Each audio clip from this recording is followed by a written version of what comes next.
नेपाली साहित्यमा तेस्रो आयाम के हो? तेस्रो आयाम भित्र्याउने विशिष्ट साहित्यकारहरू को हुन् र नेपालमा तेस्रो आयामको वर्तमान अवस्था के कस्तो छ त? द इनसाइड रिसर्चको आजको श्रृङ्खलामा हामी यसै विषयवस्तुमा केन्द्रित भएर विशेष चर्चा गर्नेछौँ। भिडियोलाई अन्तिमसम्म हेरेर साथ दिनुहोला। तेस्रो आयाम एक साहित्यिक आन्दोलन हो। यो आन्दोलनलाई नेपाली साहित्यको इतिहासमा उत्तर आधुनिकतावादको सुरुवात गराउने एक कोसेढुङ्गा मानिन्छ। सन् 1963 मा भारतको दार्जिलिङमा नेपाली साहित्यका विशिष्ट व्यक्तित्वहरू इन्द्रबहादुर राई, किशोर वल्लभ र बैरागी काइँलाको साहित्यिक भेटघाट हुन्छ। उनीहरू बीच एक आपसमा छलफल हुन्छ र सन् 1963 कै मे महिनामा तेस्रो आयाम नामक पत्रिका प्रकाशन गर्ने निर्णय हुन्छ। यसै पत्रिकामा आयामिक साहित्यको सिद्धान्त प्रकाशित हुन थाल्छ र यसले कालान्तरमा नेपाली साहित्यको इतिहासमा आयामेली आन्दोलनको रूप लिन पुग्छ। त्यतिखेरसम्मको नेपाली साहित्यमा गहिराई र घनत्व नभएका कारण अबको साहित्य आयामेली हुनुपर्ने स्थितिको बोध गरेर यो आन्दोलनको सुरुवात गरिएको थियो।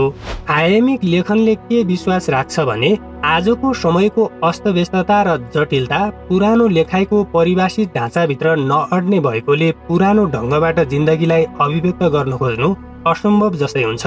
यसको विकल्पको रूपमा तेस्रो आयामको विकास भएको विश्वास गरिन्छ।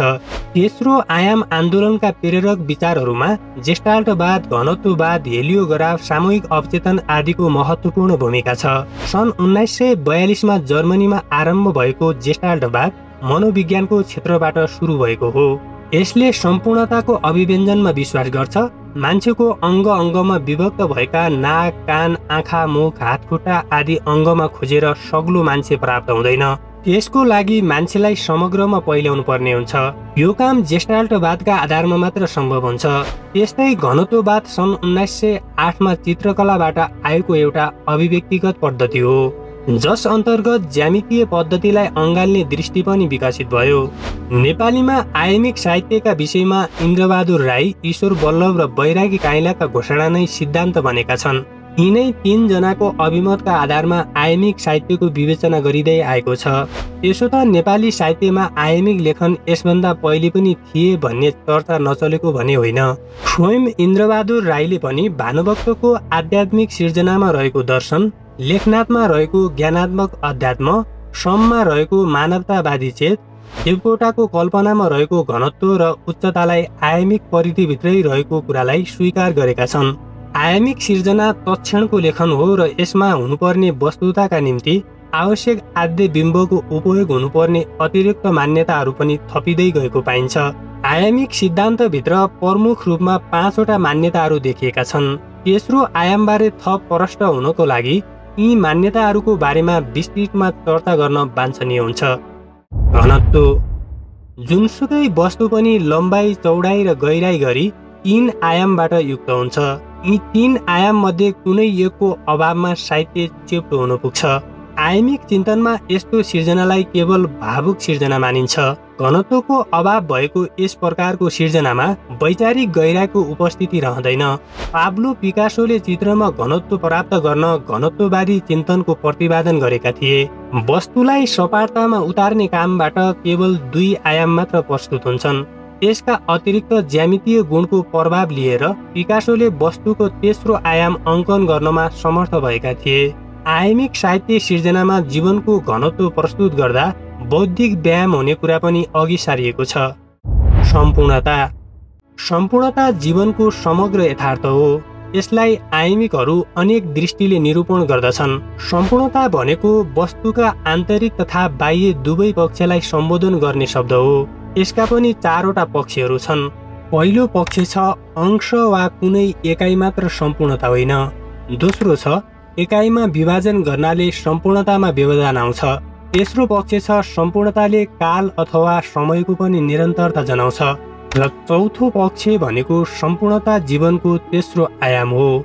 यसरी तेस्रो आयाममा जीवनका सम्पूर्णताको अन्वेषण र मापन गरिन्छ। वस्तुता। आयामिक सिद्धान्तमा वस्तुतालाई साहित्यको 7 तत्त्व मानिन्छ। वस्तुको स्वतन्त्र अस्तित्व वस्तुता हो र वस्तु सधैँ स्वतन्त्र रहन्छ। मान्छेले दिएको अर्थ र विशेषण भन्दा पर वस्तु एक्लै र स्वतन्त्र रहन्छ। विशेषण र व्याख्या बिना पनि बाँचिरहेको हुन्छ र त्यही नैरन्तर्य वस्तुताको वास्तविक साहित्य हो। वस्तुताको लेखन नै साहित्य हो र यो लेखन तटस्थ र आयामिकतातर्फ प्रेरित हुनुपर्छ। वस्तुतालाई आयामिकहरू पराभौतिक मान्दछन् र यो अमूर्त हुन्छ भन्ने स्वीकार्दछन्। यही अमूर्तताबाट जीवनको यथार्थ प्रक्षेपित हुन्छ भन्ने उनीहरूको ठम्याइ छ। चित्रको सघन भाषा। आयामिकहरू भाषाको शक्ति सीमित भएकोले यसले समग्र वस्तुता प्रकट गर्न सक्दैन भन्ने विश्वास गर्दछन्। अनुभूतिलाई तात्क्षणिकतामा अभिव्यक्त गर्दा चित्रको जस्तो भाषा प्रयोग हुनुपर्ने हुन्छ। यसरी नयाँ ढङ्गले भाषालाई प्रयोग गर्दा भाषिक दुरूहता, शाब्दिक जटिलता र नयाँ अर्थको बिम्ब र प्रतीकमा साङ्केतिकता जस्ता क्षेत्रमा अर्थको प्रवेश हुने सम्भावना हुन्छ।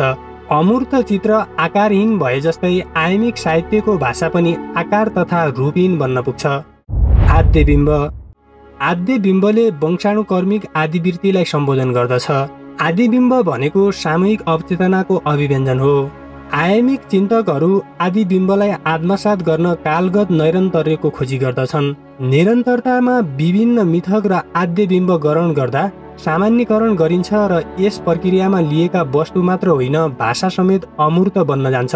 आयामिकहरू यसै अमूर्तताको अवस्थालाई सृजनात्मकता प्रदान गर्नुपर्छ भन्ने पक्षमा विश्वास गर्छन्। यी विभिन्न सैद्धान्तिक अवधारणा अनुसार नेपाली आयामिक साहित्यका त्रिमूर्ति इन्द्रबहादुर राई, ईश्वर बल्लभ र बैरागी काइँलाले सिर्जना गरेका छन्। सामान्यतः विक्रम सम्वत 2020 देखि आरम्भ भई 2029 सालसम्म आयामिक रचना सिर्जना भए। इन्द्रबहादुर राईका टाढामा आकारहरू र ऊ त्यसरी बाँचेको छ त्यसरी नै जस्ता कथाहरू आयामिक चिन्तनमा केन्द्रित छन्। ईश्वर बल्लभका नितान्त, अग्निदीप, गीतान्त जस्ता कवितामा र बैरागी काइँलाका म गङ्गा नीलो बग्छु, बिरेल हत्केला छामेर जस्ता कविताले पनि आयामिक संवेग समेटेका छन्। यिनलाई तेस्रो आयामका नमुनाको रूपमा लिने गरिन्छ। विक्रम सम्वत 2030 पछि भने आयामिक लेखनमा शिथिलता आएको छ। कतै छिटपुट रूपमा सिर्जना भए पनि 2020 को दशकको तुलनामा यो निकै कम हो। पछिल्लो चरणमा आयामिक साहित्यको सृजनात्मक अनुसरण गर्नेमा साहित्यकारहरू कृष्ण धरावासी, रत्नमणि नेपाल र कृष्ण सुवेदी हुन्। द इनसाइट रिसर्चको आजको श्रृङ्खला यही सकिन्छ। यस्तै सत्य, तथ्य र खोजमूलक भिडियो सामग्रीको लागि हाम्रो युट्युब च्यानललाई सब्स्क्राइब गर्न नभुल्नुहोला। साथै सल्लाह, सुझाव तथा प्रतिक्रिया भए कमेन्ट बक्समा अवश्य लेख्नुहोला। पक्कै पनि अर्को श्रृङ्खलामा हामी अझै रोचक तथा जानकारीमूलक भिडियो सामग्री सहित उपस्थित हुने नै छौँ। त्यतिन्जेलसम्मको लागि बिदा दिनुहोस्। नमस्कार।